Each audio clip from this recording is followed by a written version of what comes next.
talk to Tongie. I'm from a little town called Columbus, Mississippi, and I've come all the way here to show you exactly how you can live abundantly. Fear is nothing. You hear me? You can do anything you put your mind to. I'm your girl, talk to Tongie. We're gonna do life together.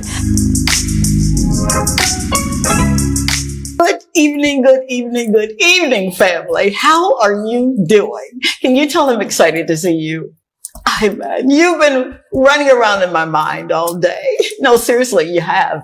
I'm wondering if you're having an amazing day, if you're smiling from your soul. Are you just meeting your goals and checking all the boxes? Yeah, man, that's what we do. I'm your girl, or on this platform, you know me as your friend, Tongie, and welcome to another edition of Talk to Tongie, where real purpose, real stories are being spoken right here from Saint Lucia to every diaspora. All right. Your support of this show, I just want to slow it down real fast here and say thank you. I'm not a numbers girl, but when I see that you are showing up in demand the way you are, I am truly grateful to God. I do not ever want you to think that I'm taking you, my family, for granted, or I'm taking you lightly, because that is not the story. However, when you take time to be here with us, it really does matter. So for that, I am eternally grateful. You are the catalyst. You got to know that, for those who have stories that need to be spoken, stories that really do need to be told. Sometimes we think purpose, right, has to come in one straight line. We think if I'm studying medicine, then that's probably all that I'm going to be able to do, because again, I'm studying medicine. If I'm working a 9 to 5, then you're thinking, that's all God would allow me to do.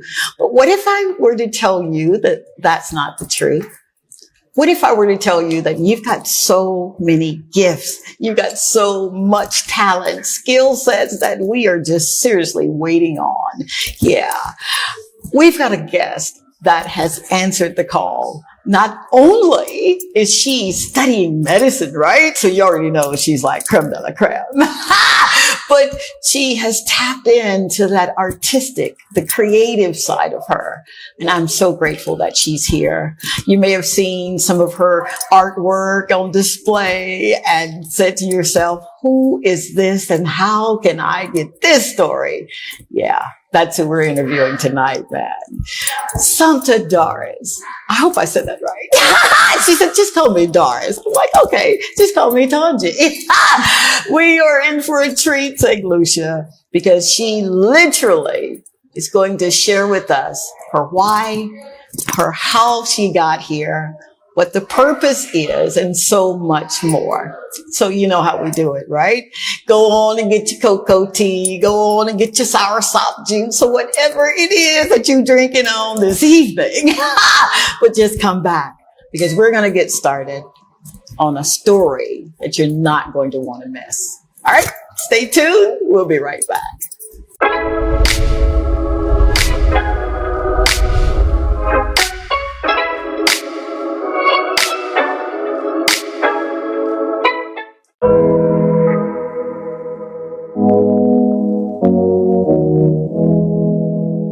When purpose meets process, beauty emerges. Even in the midst of study, stress, and sacrifice, something inside you is being crafted. Sometimes what you thought was the path to your purpose is really the path through it.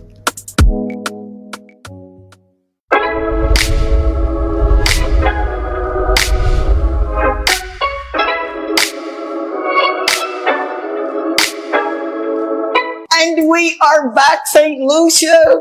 We are back, Nigeria, the United States, and all around the world. Man, we are so excited that you are here. So without further ado, let's get into this future doctor, but amazing artist, Somto. Did I say that right? Yes. Doris? I'm so happy that you're here. Thank you. Thank you for How having you me. doing? I'm doing all right. Yeah. Mm-hmm. Sometimes we ask, how you doing? And then we're listening, but then we don't really listen. So you're doing good, right? Yeah. Yeah, man. Now. And then girls junior high school. Okay. And then I went to an only girls senior high school. Come on now. Yeah. So, and growing up, I have 3 brothers. So I grew up as the only girl. Oh, come on. Yes. So you're the princess. Technically. So, well, growing up with my siblings, I used to be like somewhat of a tomboy. Oh, I That's love very that. surprising how I turned out not right? being that, but yeah, it was like that for a while. I'm the second child of 4 siblings. Okay. But currently, I do have a younger sister. My mom had her after my dad. All right now, mama. So right now, I'm not the only girl. But I am the first daughter. The first daughter. Yes. Oh my God. So, I've got to ask a proverbial question, right? Okay. From Nigeria to Saint Lucia. Wow. You're going to have to tell me how you got here. I get that questions like every other day. I get that question. I get asked that a lot. But the thing is that, you already know about Nigeria. Yes. So a lot of people tend to migrate out of Nigeria in search of better life or better education or different things take them out of the country. So, I'm one of those people that left Nigeria to come study somewhere else. Come on. Yeah. And Saint Lucia happened to be the place where I landed. It was a very random decision,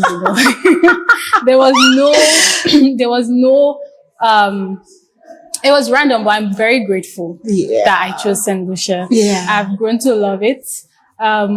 Before I decided to come to Saint Lucia, I was pondering on what I wanted to study. So when I was done with high school, I finished high school when I was 15. Girl, come on. So I'm sitting before a genius here. Okay. And then I was very I wasn't very sure of what I wanted to study. So at some point I wanted to study law. And then other times I wanted to be an engineer. And then I wanted to be an architect. And there's so many things I was like, and I was saying to myself, Doris, I think you're going to be good at anything you choose. Come on. Yeah. So that's what I said to myself. And that was the real thing behind choosing medicine.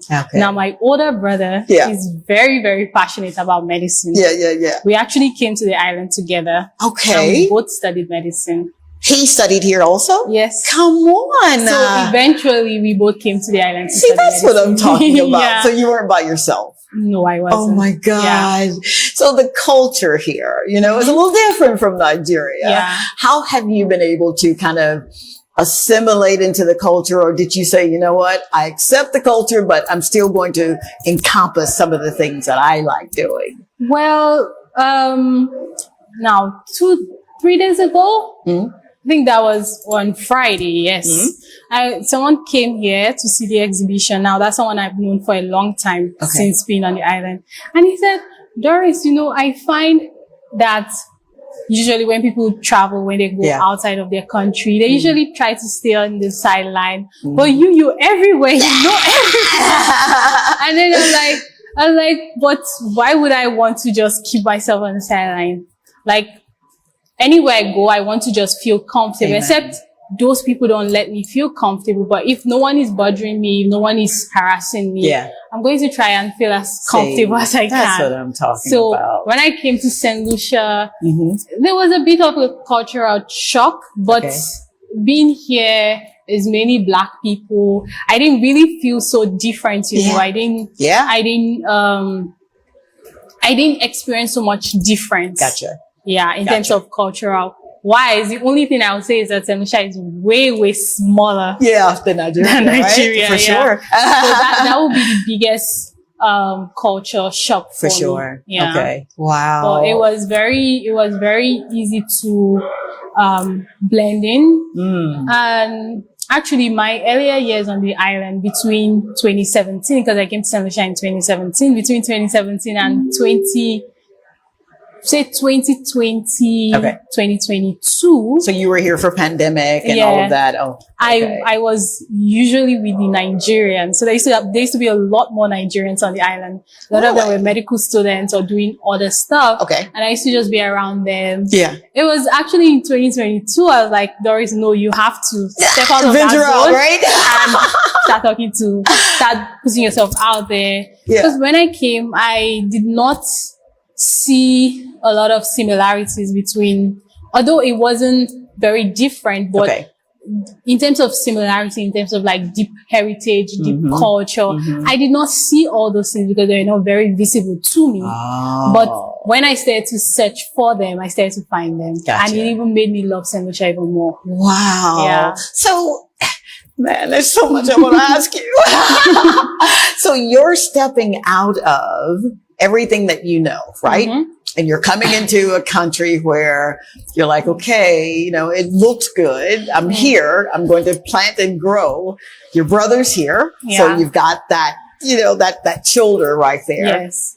Brother leaves, but you've already started, you know, your friendships and all of that good stuff. Yes.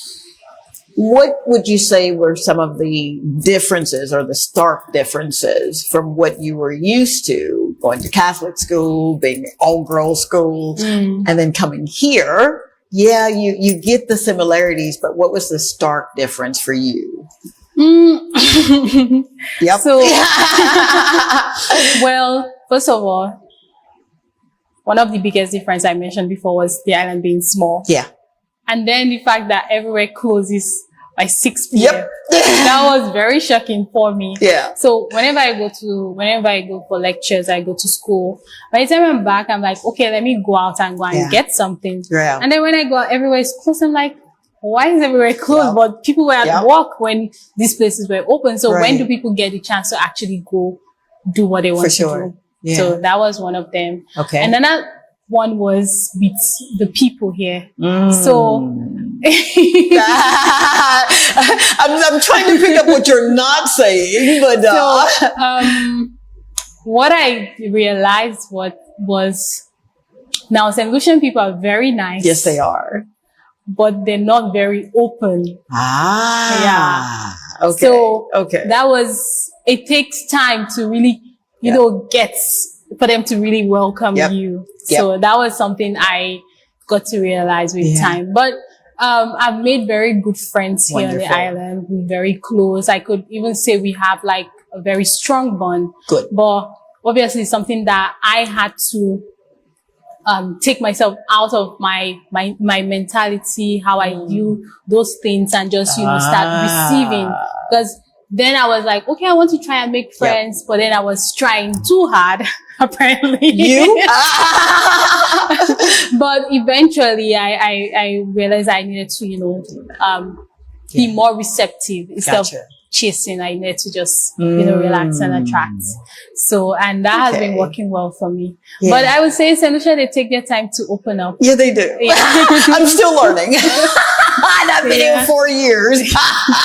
But when I tell you that the amazing souls here, what really got me the other day, I was driving and I saw someone's car had broken down. Okay. Not only did one person stop, but there were 2 or 3 other folk that are stopping. I'm thinking, okay. Or to see someone in a store and they're asking, you know, how's your mom and how's, you know, that was really, for me, that made me feel like a part of the community. Yes. So I've met some amazing people and I'm sure you have too. Yeah. Oh my God. Good for you. So stepping into this new environment, what have you learned about yourself that you didn't know prior?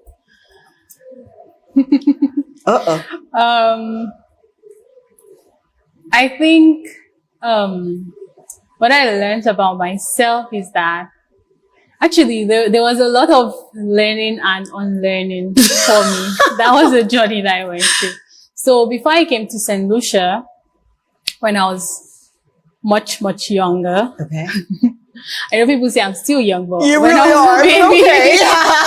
so from when I've known myself, like when I was like 7 years old, I've always had this, like intention about myself. But like every New Year's, I will give myself New Year resolutions. Okay. I'll give myself objectives of things I want to achieve for the year. Okay. I know that sounds too serious for a 7 years old.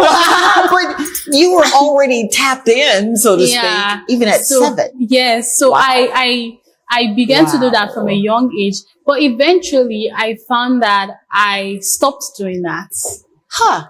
Yeah. Speak on that, because oftentimes, and I've seen this a lot, especially in the States, you'll find the 5, 6, 7-year-olds that are really, really rambunctious with life, and they're excited and they can tell you exactly what it is they want to do and be. Yeah. But then something happens and they lose that childhood spark. What happened? I don't know. Okay. I wouldn't say, but what I have decided is that I'm going to try and channel that 7-year-old girl back. Girl, you better shut your mouth. You know, you're teaching a master class. You know that, right? So that's what I've been very intentional. Like this year, 2025, I was extra intentional. I brought my book out. I wrote down things I wanted to achieve this year. And although I'm not able to do, I wrote down 6 things. 3 of them are already done. Okay. The other 3, I'm still hoping that there's a chance for me to do them. But this year. But I'm very happy that I was able to do those 3 things, because a lot of time we say we want to do things, but we never get to do them. And I was just like, but 7-year-old me used to be so intentional. She would, so when I go to school, I don't know why I did that, but I will sell things to my classmates. Oh my gosh. Medical doctor, artist, entrepreneur, so author. I don't even know how I would convince those children, but I will make things like, I will make paper wristwatch, paper rings, paper dolls, paper bag. I would make all these things and make them give me their lunch money. It worked. And then I would save up that money and I'll go buy art supply on the weekend. So I'll go get my paints, I'll get my paintbrush, because what my dad used to buy for me was never enough. And I was tired of asking him and convincing him, because I have to always tell him, and I need that. And then he'll be like, but I got that for you just a week ago, just 2 weeks. I'm like, it's done. Wow. So I decided to take charge and start looking for ways to make my own money to get those things. And I'm like, so, was it last year? I think what really struck me for me to be that intentional this year was last year. I was speaking to this lady, and then I was telling her about 7-year-old me. And then she's like, hope you didn't reach your peak at 7. Nobody wants to do that. Right? So I was like, if 7-year-old me can do that, that means 25-year-old me can even do better. So oh my God. I'm like jumping up and down right now. And I've got goosebumps all over me, because your intentionality really kind of puts you on the path of exactly your call, where you're supposed to be. Wow. So what do you say to other people when they tell you that they can't? Well, I just tell them you have to be intentional, because a lot of time people think being intentional is just wanting it. Right. It's more than that. Yeah. It's like an obsession. Come on, girl. Yeah. You have to have like a bit of an obsession. You have to be obsessed to some extent to be able to achieve things, because there's so many reasons why not to. Absolutely. Yeah. Absolutely. Yeah. Wow. I bet your mama is so proud. She should be. Yeah. And your brothers. Yeah. Oh my God. That is absolutely wonderful. Okay. I love this already. I really do. I do. So when purpose starts whispering, you've got to listen. And you're listening. Yeah. Because you're literally walking into where you're supposed to be.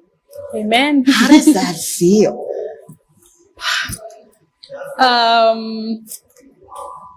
That feels unreal to some extent. I know. When I was putting this exhibition together earlier this year around March, I was having a conversation with a lady. I just met her and I was talking to her. Right now, we're currently friends, but then I just met her. We're just talking. Yeah. And then she had this idea of what she wanted to do for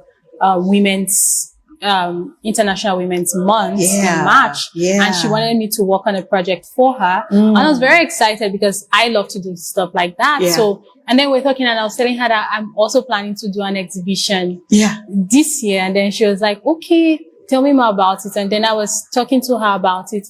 And I think one of the challenges I expressed to her, one of my fears was I felt like I was being too audacious, like I was having too much audacity to want to do that.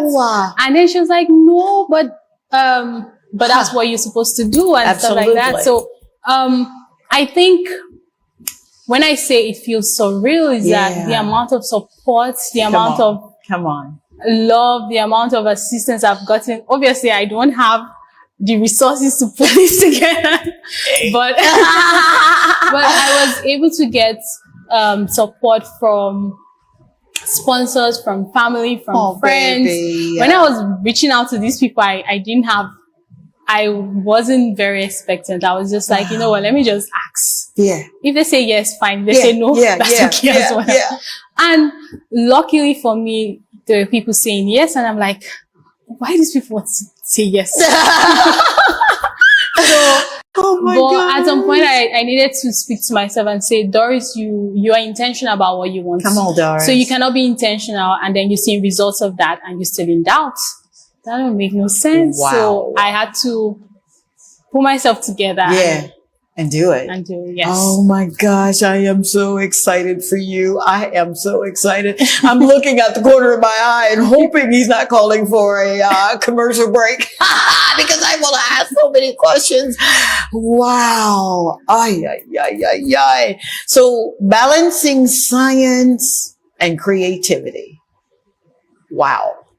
That's major. And a lot of people, unfortunately, they're just kind of stoic. This is what I'm supposed to be doing, and that's about it.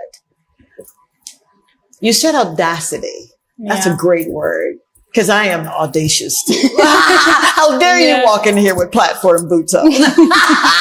But for you, did you prepare for success? I want to say yes. Because, like I said, 7 years old me knew a lot of things. I don't know how she knew those things, but she would have and I say this because I'm being honest. I got you. You understand? A lot of the things that I'm doing now are things that 7 years old me dreamt of. Like, she wanted to do those things. And I'm just grateful that I'm able to put myself down that path. Yeah. So in terms of success, I don't know how to classify or categorize success. And I don't even know if I would say I am successful, but I would say that I am doing things that I want to do. And I'm happy and grateful for that. In terms of things I want to do, that's my specialty. Things you want to do. I know what I want to do, and I want to do what I want to do. Come on. I know that sounds, for lack of better words, that sounds audacious.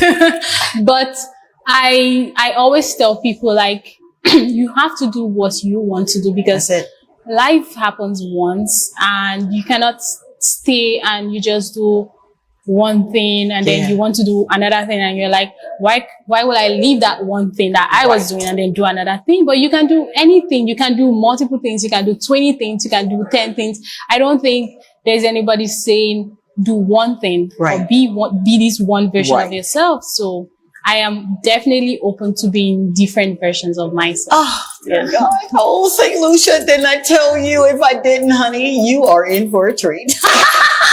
All right, he called for that commercial break. So we're going to be right back with this amazing soul. Come on, man. You got to come back to talk to Tongie. Be right back.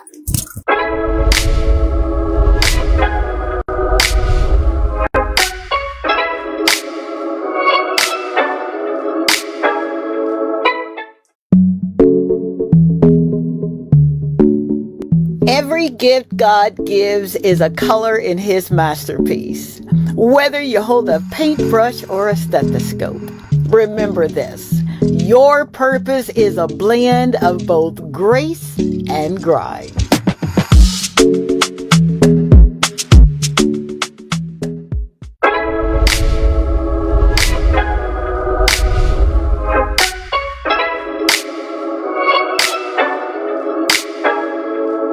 And we are back, family. Oh my gosh.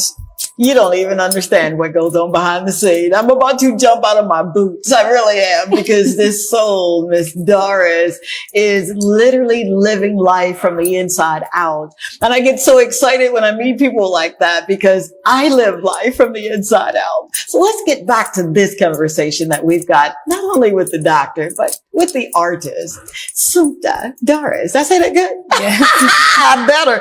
All right. Did you always paint, or did Saint Lucia pull it out of you? You mentioned growing up that you had your tools. Yeah. But this is large scale. Yes. Was it always your intention, because you do deal with intentionality? Yeah. Was it always your intention to do it on this scale? Honestly, Yeah. when I set up this exhibition Yeah. and I started counting the pieces, Yeah. I realized I had an obsession. You had an obsession. Yeah. But I've always loved colors. Oh, I've always been painting since I was very young. Obviously not at this level, but Yeah. yes, I have Yeah. always been doing that. Wow. Yes. You know, as an artist, and you guys, and I know my English, I know, don't you dare come for me. How do you compartmentalize from conception to getting it on canvas? How do you do that? What's that process like? I think getting it on canvas is pretty much the easiest part. Huh. Yeah. Really? Yes. The most difficult part for me would be actually discovering what you want to do. Come on. Yeah. So for me, it starts from dreaming. Oh, come on. I love to daydream. I love that. Do you know how many people I ask, did you have a good night? And they'll say, yeah. Did you dream? They're like, no, I don't dream. I love to No, dream. man. I do too. I love to dream every night before I go to bed, and especially like if I'm confused about something. For sure. I always say I want to have a dream about it. That's what I say to myself. I want to have a dream about this. Wow. And then a lot of time when I dream about it, I get some sort of like, it can be different things. It can be clarity. It can be closure. It can be understanding. It's just different things. Wow. And obviously, you know how dreams work. They never direct. No, they do not. They can be inspiring. And in my case, they are. So a lot of my pieces started off as a dream. Oh, come They're just dreams on. of what I want to do. Obviously, they're not clear. For sure. And then I, try to manifest it. So when I have dream or have these ideas, I write them down.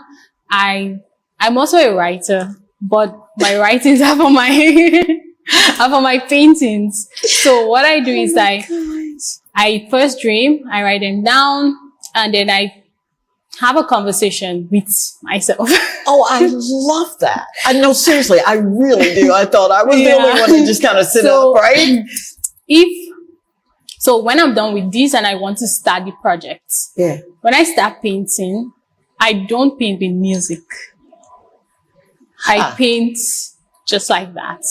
And when I'm painting, I'm talking to the painting. Come on. Oh, I'm talking to the painting. So a lot of time I end up having very intense conversations with my paintings, and a lot of those conversations go back into my writing. Oh, come on. So that's how my creative process is. And when I'm painting, like I said, putting it on canvas is not the most difficult part, because when you already have everything sorted out in your mind, you kind of know what you want to do. You know what you want it to look like. Yeah. There are some techniques that might not be like, cooperating, but for me, those things can be handled with just, you just try it again. So if it doesn't work out, you try it again.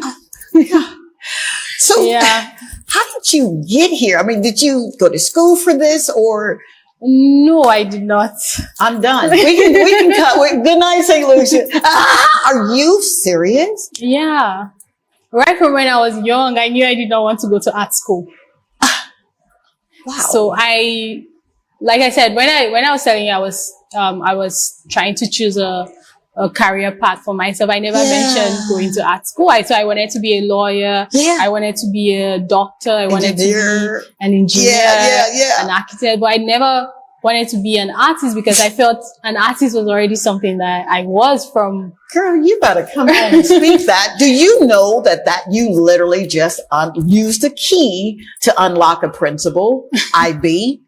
You knew you were already. Yes. So why go to school for something that you be? Yeah. Wow. And, but my skill, I did have to practice for sure, those. For sure. Yeah. Absolutely. So in 2016, December 2016, a friend of mine met my mom and said, you know, Doris is very good at her art. Maybe she should go and get some formal training or some, you know, lessons so she can get better. Yeah. And my mom took me to this place called Art and Craft Village. Now, her intentions were very pure because obviously you can see a pattern already. She took me to an only girl school. Yeah. So she took me to a female art gallery. I love your mama. So she took me to a female art gallery. She wanted me to learn art there because, but the thing is, when I went there, I wasn't learning anything. The place was, the lady there, I worked there more like a salesperson than doing any training. I got you. And although I appreciated that, but I was so bored. Yeah. I would sleep off. I wasn't doing much. Yeah. And actually, when I would work on some projects and I showed her and she said, to be an artist, you need to go to art school. And I'm like, oh, come on. So I just realized that the lady and I, we had different views on things. Absolutely. But, coincidentally, one day while I was there, there was this young man that came up to me.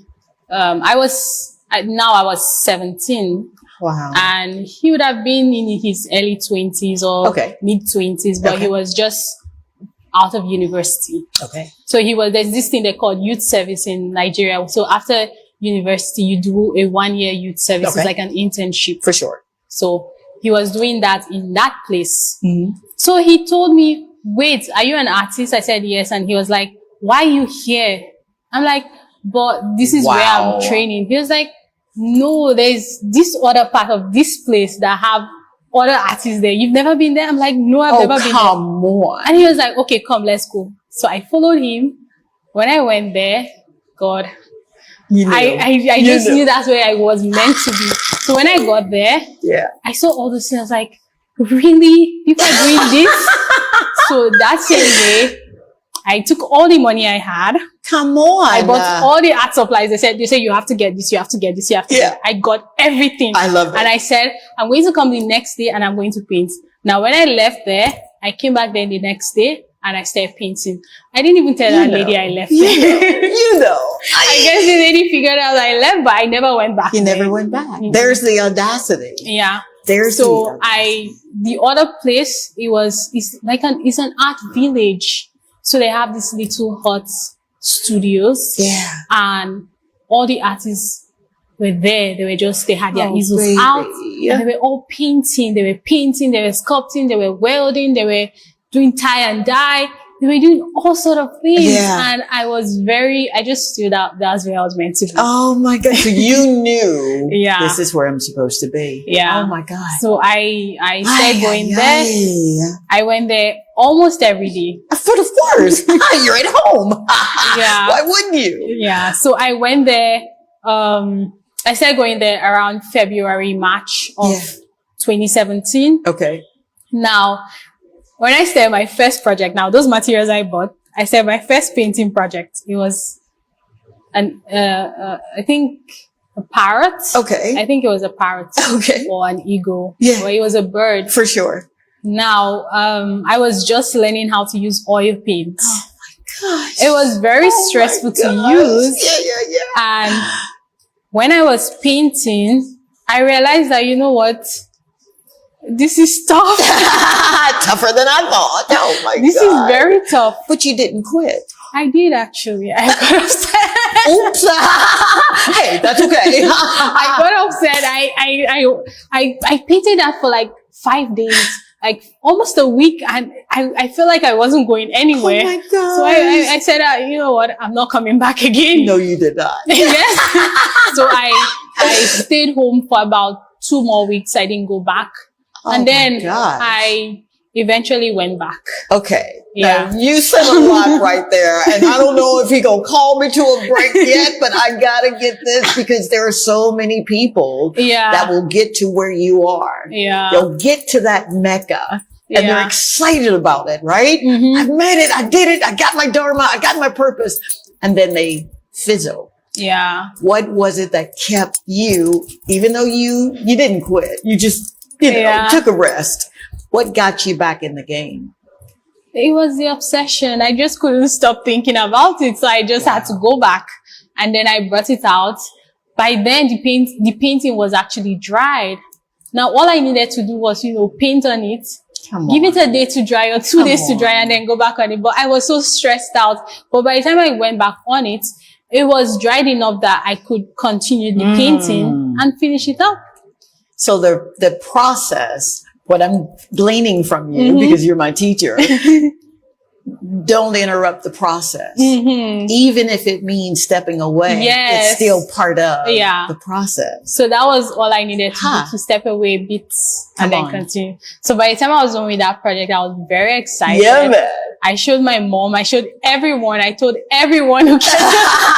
Do you still have the picture, the painting? It's actually here in Saint Lucia, but it's not in this exhibition. Unfortunately. But I did bring it with me. Oh my God. Is that a motivating factor for you? Yeah. Wow. It is. So when you look at that picture, what do you think? That painting?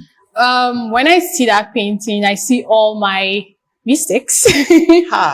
Yeah. I see all the stages I went through to be able to produce paintings like this. First of all, the canvas I used, I did not prime it properly. So the painting ended up leaking through. And then somehow I did a painting in the center. So the edges of the painting, you could see that there were leftover space. And that didn't make so much sense. But anyway, but what I see with that painting, I love that painting so much. I bet you do. I hope that I will continue to have that painting for as long as I can. But it really showed me that being intentional and being persistent could get you somewhere. Oh, I love those words. Those are key words. Intentional, audacity, persistence, right? Yeah. Wow. So even with the gift, you still have to get some training. You still have to be kind of molded on how to present your gift, right, to the world. Yes. Wow. You know, a lot of folk won't do that. They honestly believe that I've got the gift and that's all that matters. I don't have to practice. I don't have to show up. I just show up and the gift does what it does. Not so much. That can only get you, I personally think that can only get you just as far. So when I was in medical school, I was one of the students so I have, you know, when you say like you have a photographic memory and stuff like that, I would remember things and stuff like, but that only worked for me for just a couple of times. So there were things that you had to be intentional. That's it. You had to study. You had to, you have to actually put your mind into studying, not just, I'm just studying. Yes, I can cram this. No, that's not going to work. That don't work. Like you said, it'll only get you so far. Yeah.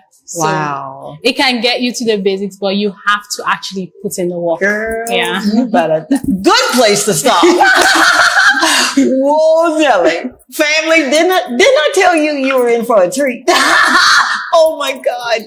To be in this woman's presence, come on. Get your cocoa tea and come on back and join us, okay? We'll be right back.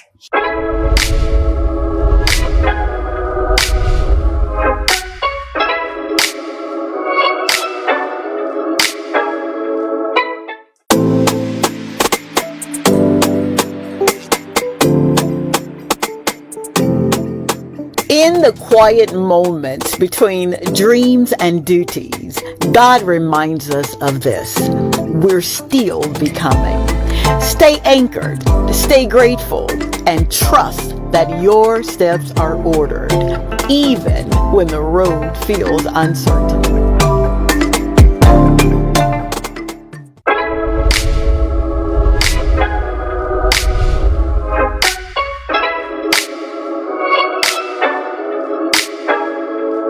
Thank you so very much, family. Oh my God.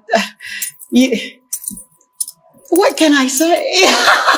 But we've got people that come to the show that are living from the inside out, and they're not making any apologies about it.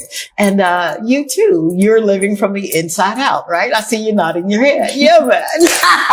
All right. Even God can turn steady grind into a masterpiece. And that's exactly what he has done. We're going to get into the faith it takes to literally live from the inside out, because that's not always easy.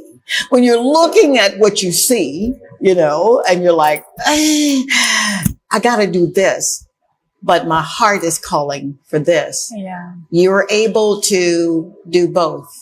Would you talk about the compartmentalization that took? Because there are so many folk that believe, I'm a doctor. That's all it is, man. I'm a doctor. I made it. But then the flip side of that is the long hours, but you're not, if it's not what you really were called to do, you'll find it as a job and not as your passion, your purpose. How were you able to compartmentalize the two? I think, like we initially said, like if you is doing what is enjoying what you do. Now for medicine, I actually like medicine. Good. Yeah. And I think that is something that I'm grateful for, because you know, some people I know when they talk about studying medicine, they either say, "Oh, my parents wanted me to study medicine," you know? But my mom is an artist. Yeah. Oh, I love your mama. Does she come here often? No, she hasn't actually. Okay, hopefully we'll get her here. She'll come visit. Yeah. But she's an artist, and my mom is like my biggest advocate, and I think she's part of the reason why I have audacity. I love that. And anytime, whenever I say I want to do this, she's never like, no, you cannot, or you should not. She's always like, okay. So one time I wanted to be a YouTuber. Oh, I love you for that.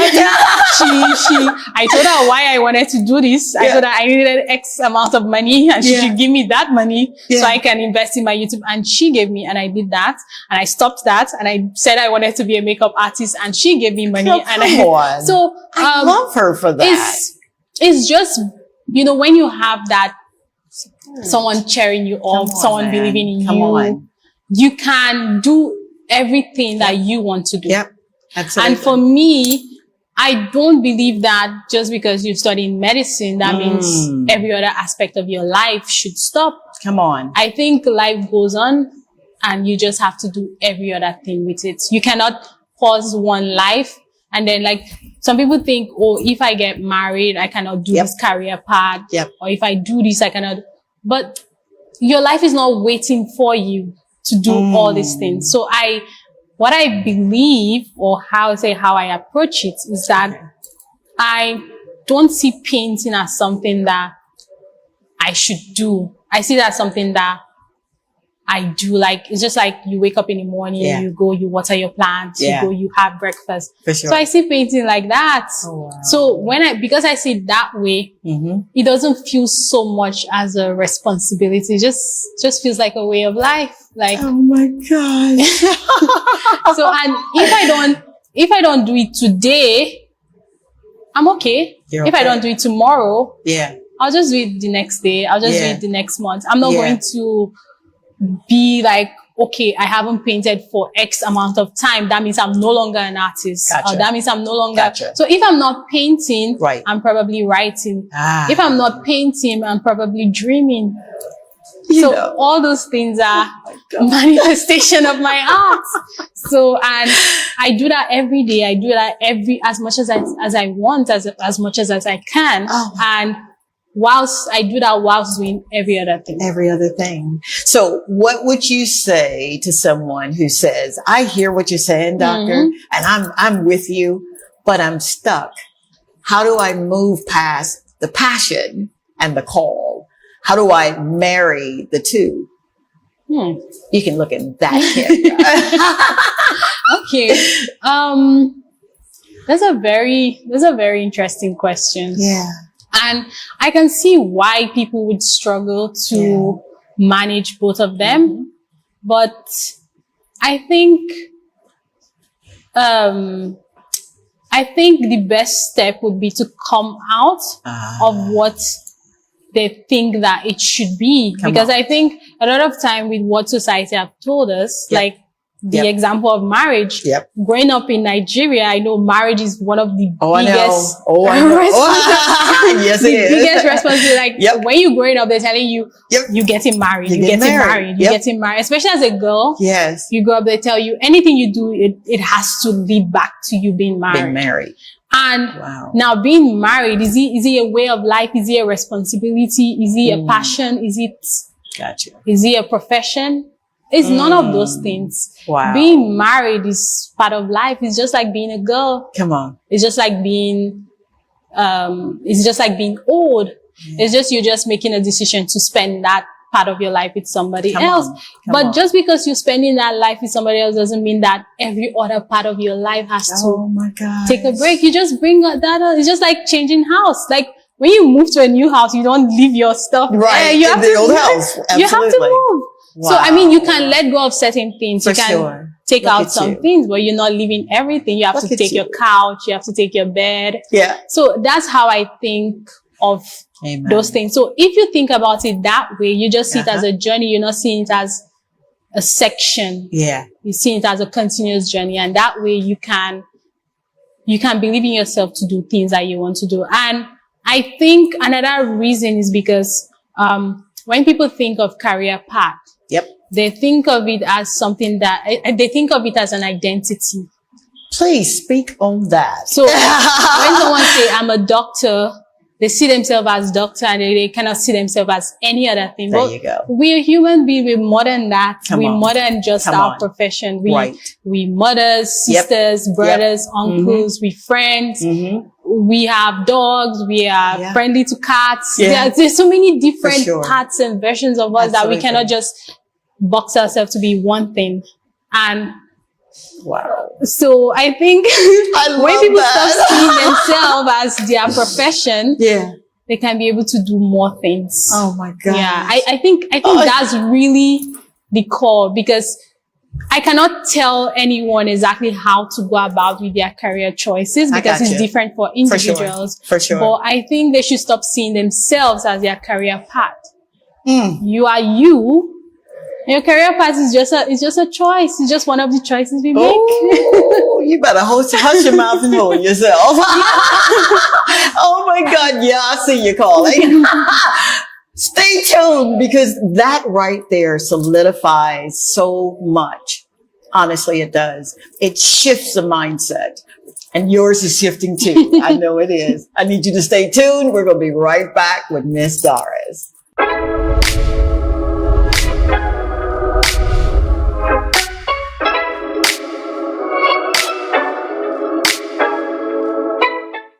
Every story that starts with obedience ends with impact. What you do in faith today becomes the inspiration someone else needs tomorrow. Please keep painting your path forward. Purpose really does look good on you.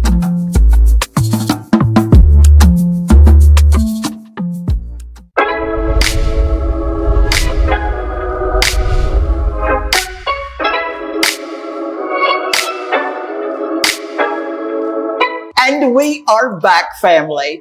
Can I just say that I have been inspired. I've been motivated. I feel like I've been singing in the choir. I feel like the only thing we need to do now is just pass the collection plate. We are back with Dr. Doris and the artist that she is. And the creativity that you literally are walking in, that you get to create every day, is just so synonymous of everything that you are doing in life. Are you happy? Yes. Yeah. So what makes you happy? Being alive, Wow. being here in Saint Lucia, having my family, being able to have these paintings. Yeah, I am happy. You are I choose to be happy, and I want to continue to be happy. See, that right there is a whole other conversation. So I'll just a little bit take a gander. You choose. Yeah. That's a mouthful. Yeah. Because oftentimes we look at, especially if you're not careful, you'll look at your surroundings or look at what you're going through and think, this is going to be either my lot in life, or when conditions change, I'll be happy. Yeah. What is the process of you choosing to be happy? What does that look like? There have been times. Come on. Come on. On this island where I was choosing not to be happy. Okay. But it wasn't much of a choice. But obviously during COVID, a lot of things happened. I was supposed to have left the island in 2020, but unfortunately I wasn't able to leave. And I had to stay here. That wasn't a choice I made. And obviously not being able to make that choice for myself made me very unhappy. Okay. And I went down a path where I was very unhappy for an extended period of time, and I kept on waiting. And you know, when you wait for weeks and then you wait for months and then you but I had to make a decision. I had to call myself out. Come on. I had to get up and say, Doris, no, you cannot continue to choose this. You have to choose something else. Remember, life is what you choose. And, you know, I chose different. And you know, Doris, I'm happy. I am so happy that you chose seriously to live, even in some of the darkest moments. Oftentimes I talk with people that are in the throes of that dark moment. And no amount of you're going to be fine, even my prayers will penetrate that mindset of this is what I'm dealing with right now. You don't get it. You don't understand. If you were to speak to the 7-year-old, what would you tell her about now? I would tell her, thank you. I'll tell her thank you. Thank you very much. Because I don't know how she came up with those things. Come on. But I'm so happy that she did. And I'm happy that I never forgot. Were you able to draw on some of that or some of the experiences that you've had in past times to kind of get you out of your way, get you kind of unstuck? Yeah. Really? Yeah. Okay. I was, like I said, I channel her. I am like, how would 7-year-old Doris do? Come on. Wow. Yeah. Especially like, since she's an entrepreneur, and I don't see myself as much of an entrepreneur, but obviously being an artist, you cannot keep all the paintings, even though you love them. I know, right? And you talk to them and you write about them. So, but eventually you have to sell them. You have to put yourself out there. So, you know, I channeled that audacity from her, and I put myself out there. Oh, Doris. Oh my God. I mean, 25 years old, you know, you can be my baby, right? I'm always claiming folks' children. Even the cameraman. Wow.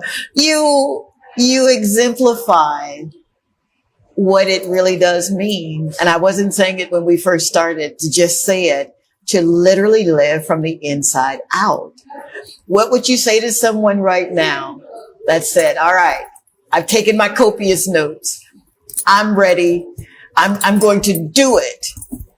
What's the first step? The first step is to believe. Aye. So when you say you're going to, you have to actually believe it. It's scary to believe it, you know. Who are you telling? When this exhibition started making sense, because I had a launch event at Windjammer, and putting that event together was very stressful. For sure. I wasn't thinking about it as an event. I was only thinking about it as an artist, and I realized I had shortcomings. So I was able to get support. I have a friend of mine, his name is Ryan. Yeah. He's the PR brand manager for the entire event, for the entire exhibition. Wow. And he's actually a godsend. I also have my very close friend. Her name is Natasha. Thank you, Natasha. Yes. And also I have my sponsors, Lab Services, Okay. Copa Cocktail, Okay. Windjammer Landing. All right now. The Airborne Academy, Dreamy Floral, Phoenix Construction Limited. So all these people, Come on. they all came together, and when I asked them for their assistance, they were able to assist me. Come on. I'm very grateful for that. Man. And I, like I said, I'm grateful for my 7-year-old who I had to channel her to be able to have that courage, That courage. that audacity to tell Come people, on. you know what? Yeah, man. I need X amount of money. And you did it. Yes. And they were like, Wow. no, what you're saying makes sense. You know, I'm going to give you, Come on. I'm going to give you this support. I am so happy for you. And I really Yeah. do mean that, because it does take a lot of courage Yes. to ask someone, Yes. will you help me Yeah. get my vision out, Yeah. my XYZ? Yeah. And believing in what you want to do, Okay. trusting it, being intentional, because if you don't believe it, nobody else is going to Nobody believe it. else will. You have to believe it first. Yeah. And then people, I always believe people can tell. Yeah. And for me, even if you don't get like all the support you need, Yeah. because obviously there were a lot of people that I asked for support. For and sure. They didn't know. For sure. But it also tells you that, you know, you don't need everybody's support. Come on, you just Doris. Come on. you just need the right amount of support right to get amount. you going, and then you take it from there. Oh my God, what a beautiful place to stop. That going. Somto Doris reminds us, you do not have to choose between brilliance and beauty. She exemplifies it when she said to her 7-year-old self, you got this. Let's go. My hope and prayer is that you literally were able to see yourself, to see your courage, to see your audacity, your ability to ask someone for help. I need you, Saint Lucia. I need you, US. I need you, Africa, to believe. Get out of your way. All right? One foot in front of the other. And then start to speak some things that you haven't spoken before. And like our Doris did, write it down. Yeah, man. Make it plain. My scholars know what I'm talking. Habakkuk 2 and 2. Thank you, Linda, for being the best part of my life, for allowing me this space to tell these stories. Good night, Bon Bon, Kaden, Kendrick, Idris, and Fran. I love you to the moon and the stars. And my dear family, thank you for being the best part of my journey. Miss Doris, I am